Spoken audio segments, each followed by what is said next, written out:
My name is Martin, and I'm here with Catherine. We're in Geneva, an absolutely beautiful day. So we've just met. So Catherine, do you have a question for me? Yes, you have been telling me that you are a storyteller, so do you have a story to tell? Yeah, I have a story to tell. I live in Belgium, in Leuven, small student town, and sometimes I organize storytelling evenings there. So what I like to do is organize a theme, say an embarrassing moment or something about a pet or the most terrifying experience you've ever had, and then invite people to prepare little true personal stories and then come and tell a story. Okay. And then it sort of goes in a circle, and some stories are prepared and some are spontaneous. Anyway, this one day there was this guy there, and I'd never seen him before, and usually it's just a few circle of friends who come. And so during the break I went up to him and I said, "Oh, you're a new face, what's your name?" And he said, "Oh, my name's Fred, and I'm a storyteller. And I really like stories," and the owner of the cafe told me about this storytelling evening, and so I've decided to come and have a look. Okay. So during the evening, I said, "Well, do you have a story to tell?" He said, "Oh, no, I don't have a personal story, I don't have anything prepared." But I said, "Oh, well, I mean, you're a storyteller, you must have something to tell us." Eh? So he said, yeah, and this is the story he told. Yeah, okay. So he said it comes from a well-known storyteller called Hugh Lupton, who lives in the UK. Okay. And the story goes like this. So there was a pickpocket, and he lived in Victorian times. So still with the days when there was a lamplighter and used to light the lamps at night, and in the morning switch off the lights, and these people wore these big top hats and huge big coats, and the pickpocket was no exception. He had this big beautiful leather jacket with lots of pockets inside that he would fill up with all this stolen stuff, and he was good. I mean, he was very, very good at his job, and he knew he was good. He didn't have to prove to anybody he was good, and he was very wealthy, so he didn't even have to do it for a living anymore. But he would still do it just to keep up the technique, so he wouldn't lose the art of being able to do it. So he would stand and he would watch people and then choose out his victims, and then he would move in, and before they knew it, their watches were gone and their wallets were gone, and it relieved them of anything valuable, and they didn't even know it until much later. So anyway, one day he's just sitting there looking for potential victims, and he sees this beautiful woman walking towards him. And she's got this flowing red hair, and he can hardly take her eyes off her, and she comes closer and closer and closer, and he sees her amber eyes, and he's totally taken in by this, and then she walks past, and he wonders sort of what has happened, is it real? And then soon he realizes, gee, what? And he looks, and his wallet's gone, and his money's gone.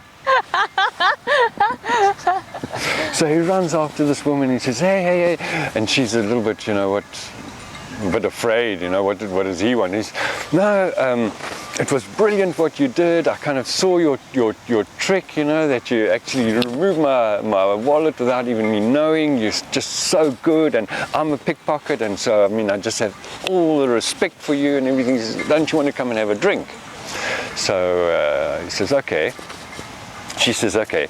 So they go and have a drink, and they're talking about it, and he says, gee, that was so good, and how do you do it? And she's not giving away any secrets, eh?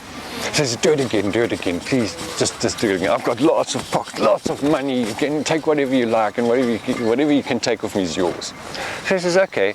So she goes a little bit of a distance, and she starts walking towards him again, and then again he's just mesmerized by her gait and the way she's walking, and that perfume, and he's just going to keep concentrating, and she wafts past, and again she did it again.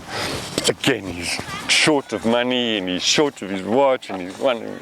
So he says, well, so this is amazing. He says, we must really get together. We could be a partnership, the two of us, and then we would be the absolute best. There would be nobody in the entire world who could actually do this trade better than us. So they agree. And they go pickpocketing together, and they become very wealthy. Yeah. And they buy this big chateau on top of a mountain. Okay. And by, she falls pregnant. So he's very happy. He, for sure, him, it's going to be a son. I'm going to have a son, and he's going to be the best pickpocket ever. I'm going to train him how to be a pickpocket, and right from a young age, I'm going to teach him the art and everything. So he's so excited. Yeah.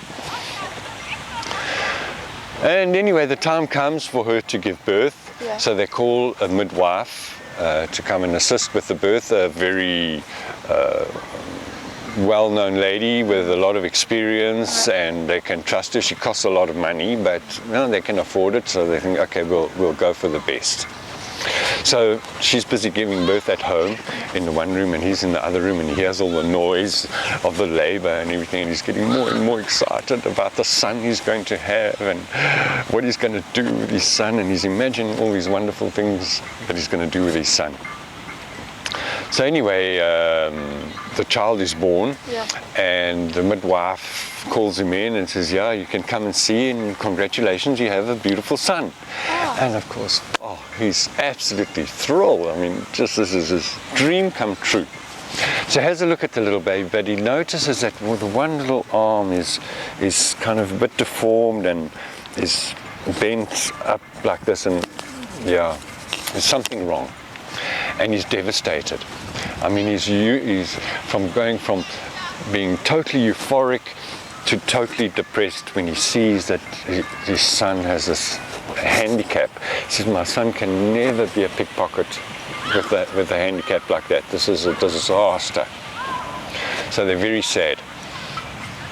So anyway, they decided to call some doctors and physios and physicians to come and see if they can do something. And they come and they give therapy and they try all sorts of things, but nothing works. The little arm just stays up there, tight as ever, not moving. Yeah. So they're getting a bit desperate. So now they hear about this gypsy woman who can perform magic. And she can do spells and stuff like that. So they think, well, really, we've tried everything else. We've got nothing to lose. Let's call in this gypsy woman. So they call in, and she has a scarf around her head and these big earrings, and she has this leather bag with all sorts of things inside. And so she comes inside, she has a look at the baby, and she says, everybody stand back.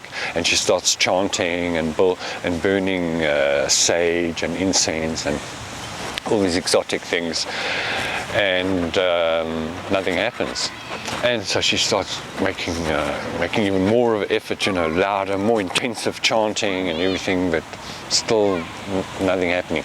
And then she takes a golden locket off from around her neck, and she starts turning the locket just above the baby's face, like turning it, and the little eyes are following the locket round and round and round and round, and she's singing softly and gently, and then sure enough there's a little movement in the hand, and she carries on and swinging the locket, going slowly higher, almost letting it touch the hand but not quite, and just bring it into reach of the child, just not quite. And sure enough, little by little, the little arm starts to extend out. So she carries on, and swinging the locket each time a little higher, little higher, little higher, little higher. And sure enough, each time the little arm stretches out. And she starts really intensifying her chanting and getting very excited, and she's even starting to sweat from all the effort that she's putting into it. And she's swinging, and just as the little hand extends to its full height, and the hand opens, out falls the golden wedding ring of the midwife. Oh.